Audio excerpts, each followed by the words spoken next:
दादी की पहली सैलरी। पारिवारिक कहानी। प्रमोद ड्राइंग रूम में बैठकर टीवी देख रहा था। प्रिया और संगीता देवी दोनों किचन में थे। प्रिया बर्तन मांज रही थी। संगीता देवी सुबह के नाश्ते की तैयारी में लगी थी। 9 साल की रिंकी स्कूल जाने की तैयारी कर रही थी। प्रमोद ने ड्राइंग रूम से ही ऊंची आवाज में कहा, प्रिया तुम्हारा पगार आ गया है। अगर आ गया है तो इस महीने की EMI तुम भर देना। मेरी सैलरी आने को अभी वक्त लगेगा। प्रिया ने किचन से ही सहमति जताई, जी जरूर भर दूंगी। इस बातचीत से रिंकी के कान खड़े हो गए, क्योंकि कल ही तो उसके स्कूल में सैलरी के बारे में सबको समझाया गया था, जिसमें बताया गया था कि हर काम के लिए एक निश्चित रकम मिलती है जिसे सैलरी कहते हैं। इस बात की याद आते ही वह तुरंत किचन में दौड़ी। उसको ऐसे अचानक दौड़ते देख प्रमोद भी उसके पीछे पीछे भागा। रिंकी ने अपनी दादी के पास जाकर उनसे पूछा, दादी आपको सैलरी नहीं मिलती है क्या? प्रमोद और प्रिया एक दूसरे की तरफ देखकर मंद मंद मुस्कुराए। संगीता देवी ने पिंकी को समझाते हुए कहा, बच्चा तुम्हारे मम्मी पापा ऑफिस जाते हैं इसलिए उन्हें सैलरी मिलती है। मैं तो घर पर ही रहती हूँ ना, इसीलिए मुझे सैलरी नहीं मिलती। रिंकी को यह बात कुछ समझ नहीं आई तो वह बोली, दादी आप भी तो कितना सारा काम करती हैं। सुबह जल्दी उठकर नाश्ता बनाना, खाना बनाना, पूरे घर की साफ सफाई करना, कपड़े धोना, मुझे ट्यूशन पढ़ाना और बाजार जाकर राशन लाना और सब्जी लाना, और भी पता नहीं क्या क्या। आपके इन्हीं सभी कामों की वजह से तो पापा और मम्मी निश्चित होकर काम पर जा पाते हैं और मैं भी स्कूल में अच्छे नंबरों से पास हो पाती हूँ। तो क्या इन कामों की कोई वैल्यू नहीं? रिंकी की बातें सुनकर कुछ पलों के लिए सब शांत हो गए। 9 साल की एक छोटी सी बच्ची जो सोच रही थी वह गलत नहीं था। प्रमोद और प्रिया के पास इसका कोई जवाब नहीं था, मगर संगीता देवी के पास था।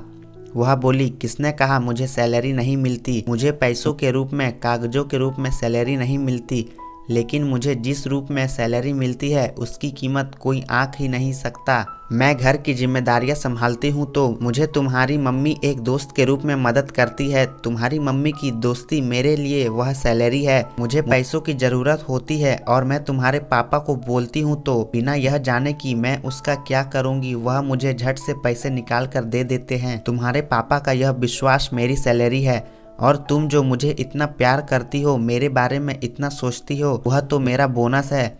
अब बताओ, क्या मुझे किसी से कम सैलरी मिलती है? दादी की बातें सुन रिंकी खुश होकर दादी के गले लगते हुए बोली, अरे वाह दादी, आप तो बहुत अमीर हैं।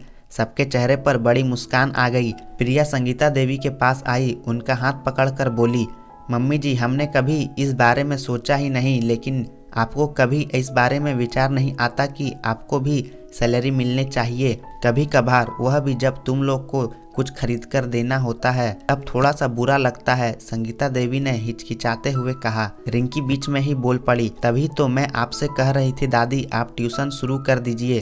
प्रमोद और प्रिया संगीता देवी की तरफ देखने लगे। यह क्या मांजरा है मम्मी? प्रमोद ने पूछा। अरे कुछ नहीं बेटा, ये रिंकी तो बस बातें बनाती है। संगीता देवी ने बात को टालने की कोशिश की। नहीं पापा, मैं आपको पूरी बात बताती हूँ। मेरी फ्रेंड पिंकू है ना, उसकी मम्मी एक बार मुझसे पूछ रही थी कि तुम हमेशा क्लास में अव्वल आती हो, हर विषय में अच्छे मार्क्स आते हैं, तुम कौन सी ट्यूशन क्लास से ट्यूशन लेती हो? मुझे भी बताओ ताकि पिंकू को भी वहीं भेज सकूं। जब मैंने उनसे कहा कि मुझे तो मेरी दादी ही पढ़ाती है तो उन्हें बहुत आश्चर्य हुआ। फिर अगले दिन तो वह हमारे घर ही आ गई थी और दादी से मिलकर उन्हें पिंकू और उसके साथ 3-4 और बच्चों को ट्यूशन देने के लिए कह रही थी, लेकिन दादी ने मना कर दिया। दादी हाँ भी कैसे करती, उनके पास दिन भर इतना सारा काम जो रहता है। रिंकी ने सारी बात खुलकर कही। प्रमोद बोला, अरे माँ आपको ट्यूशन पढ़ाना चाहिए, यह बात तो पक्की है कि आप पढ़ाती बहुत अच्छा हैं। देखिए मुझे भी तो आपने ही पढ़ाया था, उसी की बदौलत मैं इतनी अच्छी नौकरी कर रहा हूँ आज। और रही बात घर के कामों की तो हम उसके लिए एक कामवाली रख देंगे, आप अपना वक्त ट्यूशन पढ़ाने के लिए दीजिए। संगीता देवी ने थोड़ी आनाकानी की, लेकिन बेटा बहू और पोती ने मिलकर उन्हें आखिरकार ट्यूशन चलाने के लिए मना ही लिया। 1 महीना बीत गया। संगीता देवी ने उनके बहू बेटे और पोती को एक अच्छे रेस्टोरेंट में अपने पैसों से खाना खिलाया। उस दिन संगीता देवी की आंखों में रिश्तों की कमाई के साथ अपनी पहली कमाई की खुशी और संतोष चमक रहा था। दोस्तों, माना कि जीवन में पैसा ही सब कुछ नहीं होता, लेकिन थोड़ा सा पैसा जो अपनों के लिए खर्च किया जाए और उससे जो खुशी मिलती है उसकी बात ही कुछ और होती है।